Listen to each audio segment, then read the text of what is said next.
You thought facing your shadow would set you free, but now you can't feel anything. No fire, no direction, no desire to move forward.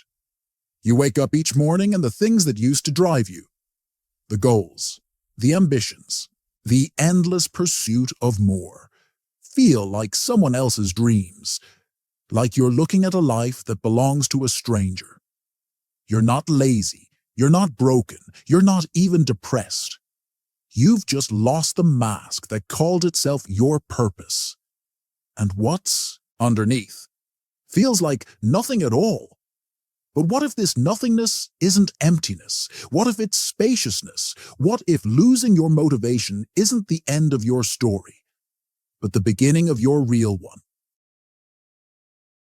Nobody tells you that after shadow work, after all the emotional excavation and brutal self-honesty, you might wake up one day and feel absolutely nothing. Not peace, not happiness, not even clarity, just emptiness. As if all the fuel that once kept you running has mysteriously vanished overnight.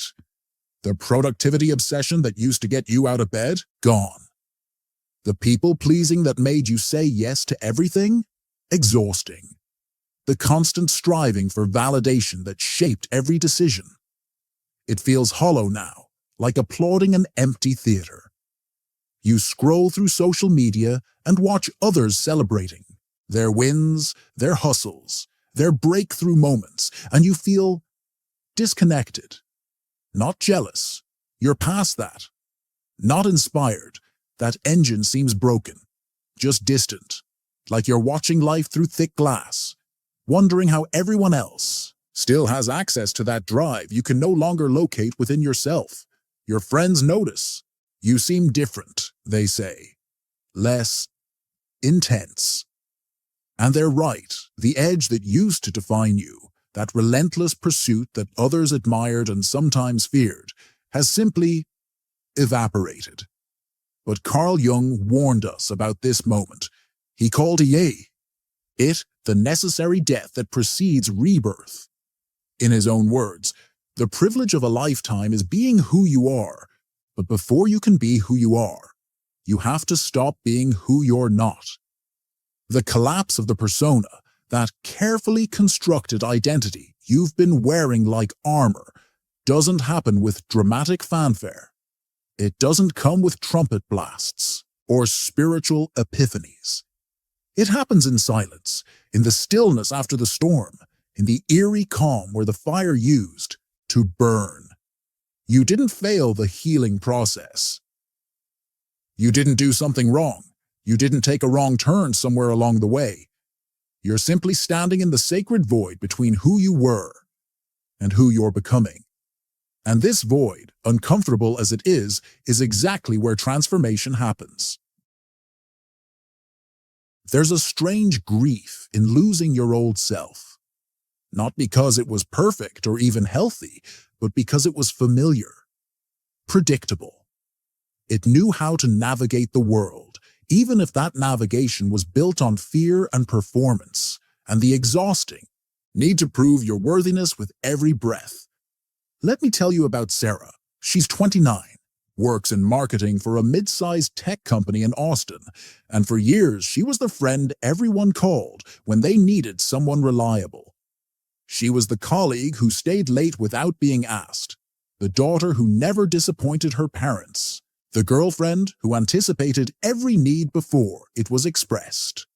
Sarah said yes to everything, volunteered for extra projects, organized birthday parties for acquaintances, helped friends move apartments even when she was exhausted. Her entire sense of worth came from being needed, from being the solution to other people's problems. She was good at it too. Exceptionally good. She could read a room like a psychological map, instantly knowing what each person needed from her to feel comfortable. She was a shapeshifter, becoming whatever version of herself would be most helpful, most loved, most indispensable. But it was killing her slowly. The constant vigilance, the perpetual performance. The way she'd lost track of what she actually wanted because she'd become so skilled at wanting what others wanted for her. Then she started therapy. Started recognizing her patterns. Started seeing how her helpfulness was actually a sophisticated defense mechanism, a way to avoid rejection by making herself indispensable. Her therapist used a phrase that hit like lightning. You've become addicted to being needed because you're terrified of being seen. The shadow work was brutal but liberating. She learned to set boundaries. She started saying no. She began to recognize her own needs, buried under decades of prioritizing everyone else's. For the first time in her adult life, she started asking herself what she actually wanted instead of what she should want. But then something unexpected happened. The thing that had always motivated her, the rush of being needed, the dopamine hit of solving other people's problems, the warm glow of being appreciated, it just disappeared. She'd wake up and think, I should check my emails. But then she'd just sit there, not out of rebellion, not out of exhaustion, just out of a profound lack of interest in the performance. The script she'd been following her entire life suddenly felt foreign in her mouth. Her friends started asking if she was okay. Her productivity at work dropped. She felt guilty, like she was failing some invisible standard that everyone else seemed to understand instinctively. But what Sarah was experiencing wasn't failure. It was the natural consequence of removing a mask she'd worn for so long. She'd forgotten her face was underneath. You know this feeling, don't you? The way everything that used to motivate you now feels hollow.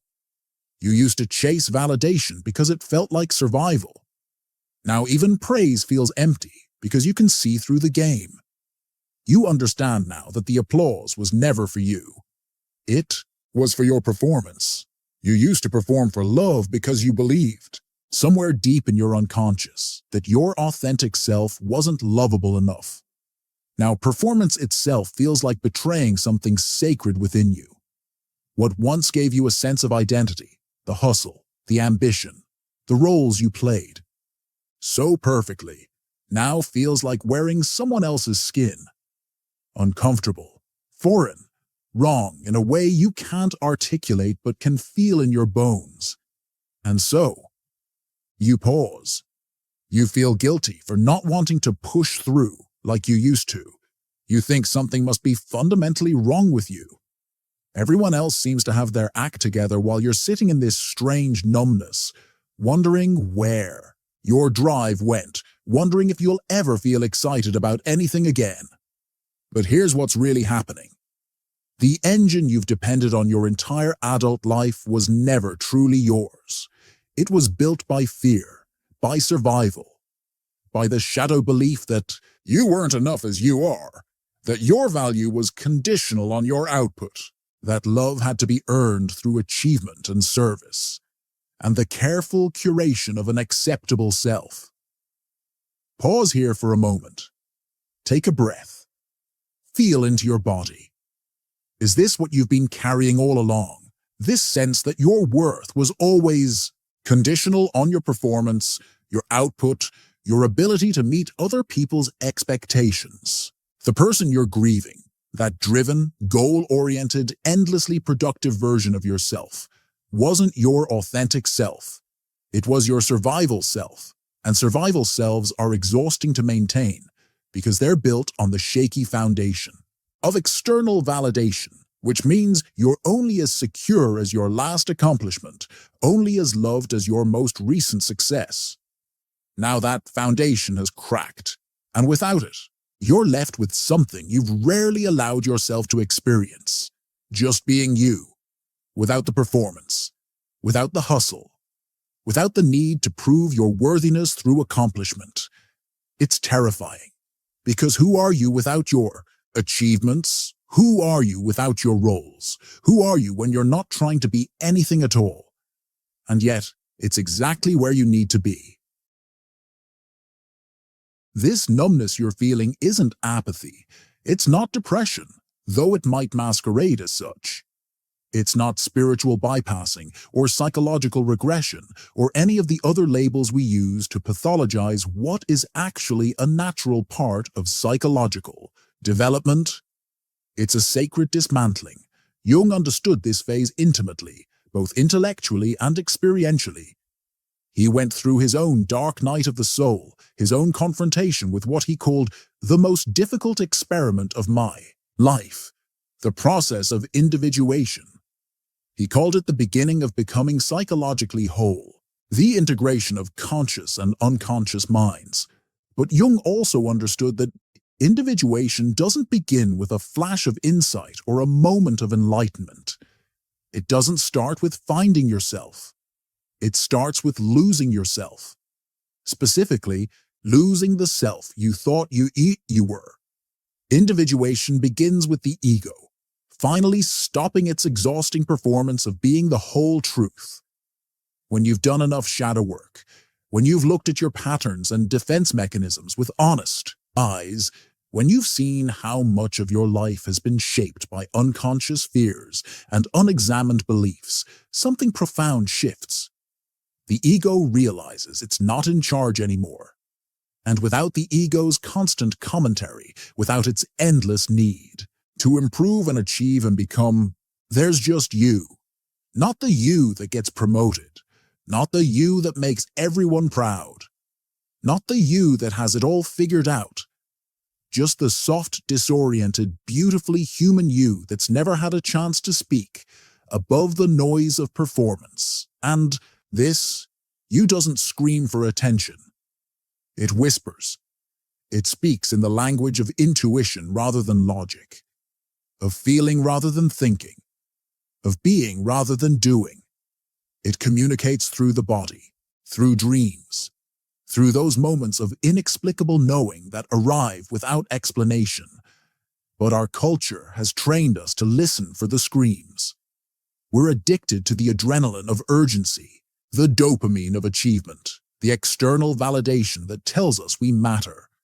We've been conditioned to equate noise with importance, busyness with worthiness, constant motion with progress. So when the soul finally has space to whisper, when there's finally silence in the internal landscape, we panic. We think something's wrong because we can't hear the familiar roar of ambition. We mistake the quiet for emptiness when it's actually fullness. The fullness of presence, of being, of finally having space to exist without agenda. Here's a question to sit with, not to answer immediately, but to let it work on you. What if the thing you think you've lost was never meant to be permanent? What if your driven, productive self was just a phase, a necessary adaptation that served its purpose and is now naturally dissolving to make space for something truer? Let me share another story. David is 32, a software engineer who spent years climbing the corporate ladder at a prestigious tech company in Seattle. He had his entire life mapped out. Goals for the next 5 years, optimization strategies for everything from his morning routine to his retirement savings, a carefully planned trajectory towards senior leadership. David was the kind of person who tracked his metrics: steps per day, hours of sleep, books read, per month, networking events attended. He had spreadsheets for his spreadsheets.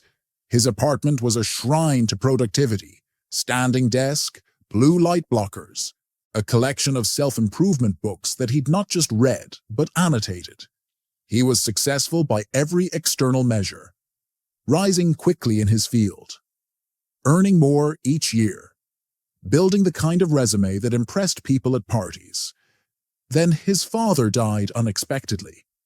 Heart attack at 58, just dropped dead in the middle of a Tuesday morning jog.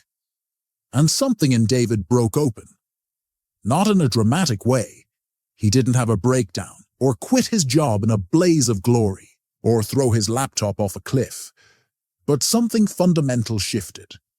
The goals that had once excited him felt arbitrary. The metrics he'd used to measure his worth felt hollow. The carefully constructed future he'd been building seemed like someone else's dream. He started showing up to work and doing his job competently, but without the edge of ambition that had defined him for years. His manager noticed. His girlfriend noticed. David himself noticed, and it scared him. "I used to care so much," he told me when we talked, "about the promotion, about the project deadlines, about optimizing every aspect of my life. Now I just don't. I show up, I do good work, but I don't feel driven by it anymore. It's like watching someone else's life." His girlfriend suggested therapy, worried he was depressed. His manager offered him a sabbatical, thinking he was burned out. His friends tried to cheer him up with weekend trips and activities. But David wasn't depressed. He wasn't burned out. He was transforming. Instead of panicking, David began to get curious about this new internal landscape. He started paying attention to what remained when the drive disappeared. What was still there when he wasn't trying to improve or achieve or become? He discovered something remarkable. A capacity for presence he'd never known he had. An ability to listen, really listen to his girlfriend when she talked about her day, instead of half-listening while planning his response. An appreciation for simple moments that had previously felt like wasted time. The way light moved across his kitchen table, the sound of rain on his apartment windows, the taste of coffee when he wasn't drinking it while checking emails. The fire hadn't gone out. It had moved deeper, underground, where it could burn through what didn't truly belong to him and illuminate what did. David started making different choices, smaller choices mostly. He stopped optimizing his morning routine and started sitting with his coffee in silence. He declined networking events that felt obligatory. He said no to projects that were career-advancing, but soul-deadening. "It's weird," he said. "I'm doing less, but I feel more like myself than I have in years." This is what Jung meant by the transcendent function, the psychological mechanism that bridges the conscious and unconscious minds. It doesn't happen through force or effort or willpower. It happens through surrender, through allowing the old structures to dissolve so new ones can emerge organically. You're not running from your problems anymore because you've finally stopped identifying yourself as a problem to be solved. You're not trying to fix yourself because you've realized you were never broken, and without that constant self-improvement project running in the background, without the endless narrative of becoming better, there's space for something else to emerge. Something not driven by fear or inadequacy or the need to prove yourself, something rooted in your actual nature rather than your survival strategies. This is the turning point most people miss, because it doesn't feel like a turning point. It feels like stagnation, like being stuck in quicksand while everyone else moves forward with purpose and clarity. But you're not stuck, you're wintering in nature. Winter isn't failure, it's not the absence of growth or the season of death, despite appearances. It's a different kind of growth, one that happens beneath the surface, in the darkness, where roots deepen and systems regenerate. Trees don't stop growing in winter, they just grow differently, inward instead of outward, deeper instead of higher. Your psyche is doing the same thing. While your ego mourns the loss of its familiar patterns, while your conscious mind worries about productivity and progress, your unconscious is busy reorganizing, integrating, composting old patterns, and preparing for a different kind of spring.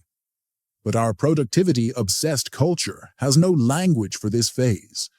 We're taught that if we're not moving forward, we're moving backward. If we're not excited, we're depressed. If we're not driven, we're lazy. We've internalized the capitalist myth that worth equals output, that value equals visible progress. If this resonates, if you're feeling that recognition in your chest like a gentle bell being struck, stay with me. The next few minutes might feel like looking in a mirror, uncomfortable but necessary. You may still look at your life and wonder, why does none of this excite me anymore? The career path you were on, the goals you had mapped out, the version of success you were chasing, it all feels like it belongs to someone else. Like looking at clothes in your closet that you can't imagine ever wanting to wear again.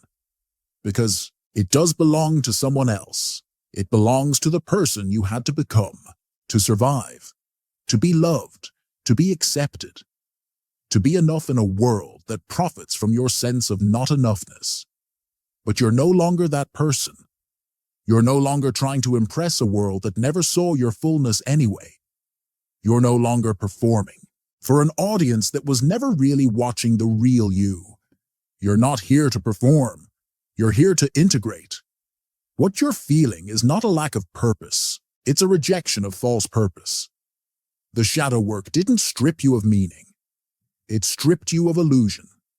It cleared away the borrowed dreams and inherited ambitions and culturally mandated goals to reveal what was always there underneath. Your actual desires, your authentic values, your real purpose. But authentic purpose doesn't announce itself with fireworks. It doesn't come with a detailed action plan or a 5-year strategy. It emerges slowly, like a shy animal stepping into a clearing. It requires silence to be heard and stillness to be seen. And underneath all those illusions, something tender is awakening. Something that doesn't need external validation to know its worth. Something that doesn't need constant achievement to justify its existence. Something that knows, with a deep cellular knowing, that you are enough exactly as you are. This new motivation, when it comes, and it will come, won't feel like the old fire. It won't be fueled by inadequacy or fear of not being enough or the desperate need to prove yourself worthy of love. It will be quieter, steadier, rooted in truth rather than performance. You might find yourself drawn to things you'd previously dismissed as impractical or unproductive. Art for art's sake. Conversations that serve no networking purpose. Activities that feed your soul rather than your resume. Rest that isn't earned. Pleasure that isn't guilty. You might start valuing depth over breadth, quality over quantity, being over becoming. You might discover that your sensitivity, which you've always seen as a weakness, is actually a superpower. That your need for solitude isn't antisocial but necessary. That your questions are more valuable than your answers. Your new relationship with motivation will be like the difference between a house fire and a hearth. The house fire burns hot and fast and consumes everything in its path, leaving only ash and destruction. The hearth burns steady and warm and sustains life without destroying it. It can be banked and rekindled. It provides consistent heat without needing constant feeding. Jung wrote extensively about this transition in his concept of the first and second halves of life. The first half, he said, is focused on ego development and external achievement, building career, establishing identity, accumulating resources, proving yourself in the world. The second half is focused on meaning and individuation, integrating the shadow, connecting with the unconscious, discovering your authentic self. But this isn't about chronological age. It's about psychological development. Some people begin this transition at 25. Others never make it at all, spending their entire lives in service to the ego's agenda, never discovering who they really are beneath the performance. You're making this transition right now. In this very moment of feeling lost and unmotivated and confused, you are in the midst of the most important work a human being can do, becoming yourself. Take a moment and breathe into this question. What if this period of apparent stagnation is actually the most productive time of your life, just not in any way you've been taught to measure productivity? You're not behind schedule. There is no schedule. You're not missing some crucial window of opportunity. The only opportunity that matters is the one right in front of you. The opportunity to stop performing and start being. So no, you haven't lost your fire. It's just moved deeper, underground, where it can burn through what doesn't belong and illuminate what does. You're not lazy. You're not behind. You're not broken or damaged or missing some essential piece that everyone else has. You are shedding. You are becoming. You are no longer ruled by the ego's narrow definition of worth. Because now your worth is rooted in something unshakable. Not in what you do, but in who you are. Not in your productivity, but in your presence. Not in your achievements, but in your being. Not in your performance, but in your essence. The spark will return, but not like a roar, as a whisper. Gentle, true, unmistakably yours, when it does come back. And it will, though not according to any timeline. You try to impose, you'll recognize it immediately because it won't be asking you to prove anything. It won't be demanding that you optimize or improve or become someone other than who you are. It won't come with a business plan or a 5-year strategy or a list of metrics to track. It will simply remind you that the real you was never missing, just waiting for the noise to quiet down, waiting for the performance to end, waiting for silence to feel safe enough to come home. This new motivation will have entirely different qualities from what you're used to. It will be sustainable rather than frantic, nourishing rather than depleting, aligned with your actual values rather than borrowed from a culture that profits from your insecurity. It will feel like coming home to yourself rather than trying to become someone else. You might find yourself saying no to opportunities that would have excited the old you but feel wrong to the new you. You might start making choices based on how they feel in your body rather than how they look on paper. You might prioritize relationships over networking, depth over visibility, meaning over money. You might discover that rest is not the enemy of productivity, but its foundation. That boundaries are not selfish, but sacred. That your sensitivity is not weakness, but wisdom. That your questions are more valuable than your answers. That your uncertainty is more honest than false confidence. Take a moment and sit with this question, not to answer it immediately, but to let it work on you over time. What would you do if you didn't have to prove your worth through doing? What would you choose if approval wasn't a factor? What would you create if you weren't trying to impress anyone? The answers might surprise you. They might be smaller than you expected. More ordinary. More human. Less Instagram-worthy. Less impressive to others, but more meaningful to you. And that's exactly right. You're not here to be superhuman. You're not here to optimize yourself into some perfected version that never makes mistakes or feels lost or questions their path. You're here to be authentically human, messy and beautiful and imperfect and real and gloriously, courageously yourself. Jung believed that the greatest tragedy of modern life was the split between our conscious and unconscious minds. The persona we show the world and the shadow we hide from ourselves, the roles we play and the truth we are, the masks we wear and the face we were born with. Individuation, becoming whole, requires healing this split. It requires bringing the unconscious into consciousness, integrating the shadow, embracing the rejected parts of yourself, letting the false self die so the true self can be born. This process is never linear. It doesn't happen once and then you're done, fixed forever, graduated from the school of becoming. It's a spiral, a deepening, a continuous becoming. You'll cycle through periods of clarity and confusion, motivation and emptiness, expansion and contraction. And that's not failure. That's the natural rhythm of growth. Right now, in this moment of feeling unmotivated and lost and confused, you are in the very heart of this process.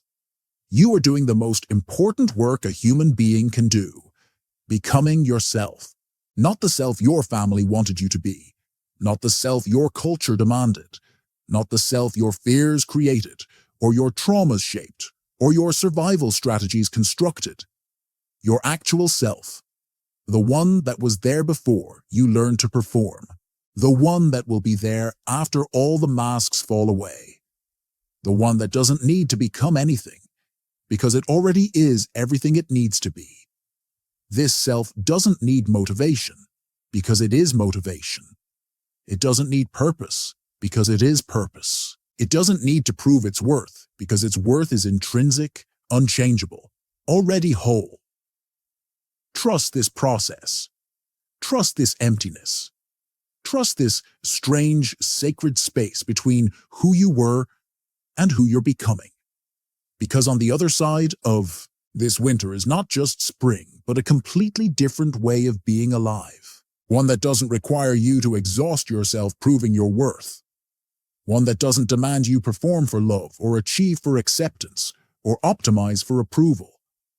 One that knows your worth is intrinsic, unchangeable, already whole. If you've made it this far, if these words have touched something deep in you, if you felt seen and understood in ways you didn't expect, consider this an invitation to go deeper, not just into my content, but into yourself, into the quiet spaces where your truth lives, into the stillness where your authentic self is waiting.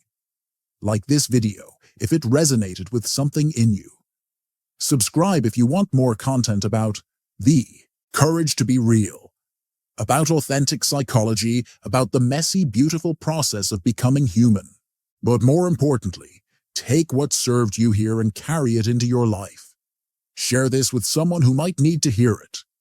Comment below with one thing that shifted for you. But most importantly, be gentle with yourself as you navigate this transition. Trust your process. Honor your timing. Know that you're exactly where you need to be. The world needs more people who have done this inner work, who have faced their shadows and integrated their wholeness, who have stopped performing and started being, who have chosen authenticity over approval, depth over superficiality, truth over comfort. You are one of those people. Even in this moment of feeling lost, especially in this moment of feeling lost, you are exactly who the world needs you to be. Not the polished, perfected version, not the one with all the answers. Not the one who never doubts or questions or feels confused. The real you, the one who's willing to sit in the discomfort of not knowing. The one who's brave enough to let the false self die. The one who trusts that something truer is being born in the silence. Welcome home to yourself. The real you has been waiting your whole life for this moment. The moment when you finally stop running and start being. When you finally stop performing and start existing. When you finally stop becoming and start recognizing that you already are. You already are everything you need to be. You always have been. You always will be. Welcome home.